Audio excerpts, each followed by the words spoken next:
Iradi gani katika istighfar ilikuwa bora? Unaweza kusema astaghfirullah alazim wa atubu ilayh, astaghfirullah alazim wa atubu ilayh, astaghfirullah alazim wa atubu ilayh.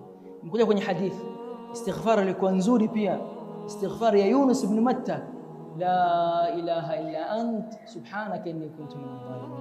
Lakini imekuja kwenye hadithi ya Shaddad ibn Aus, kama sijakosea, kwenye sahih al-Bukhari, mtume anasema sayyidul istighfar, baba wa istighfar. Tega sikio ndugu yangu, zawadi hii tunapeana. Mtume Muhammad sallallahu alaihi wasallam anasema baba wa istighfar yote, nyiradi iliyokuwa bora kuliko nyiradi nyingine yoyote kwenye istighfar ni Allahumma anta rabbi la ilaha illa ant khalaqtani wa ana abduk wa ana ala ahdika wa wa'dika mastata'tu a'udhu bika min sharri ma sana'tu abu'u laka bi ni'matika alayya wa abu'u laka bi dhanbi faghfir li fa innahu la yaghfiru dhunuba illa anta.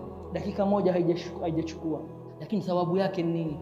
Allah anasema atakaye soma hii uradi asubuhi kwenye adhkaru sabah, akaisoma wa huwa muqinun biha, na ana yakini yaliyomo humu ndani, sio anasoma tu bila moyo, moyo na ulimi unasoma sambamba hii uradi, kija ukafariki ndugu yangu ndani ya asubuhi hiyo kabla jua halijazama, Mtume Muhammad, sio maneno yangu, Mtume Muhammad sallallahu alaihi wasallam anasema wewe ni mtu wa peponi.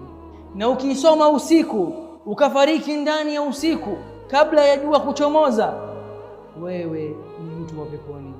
Hii ni fadhila na neema kubwa kutoka kwa Allah subhanahu wa ta'ala.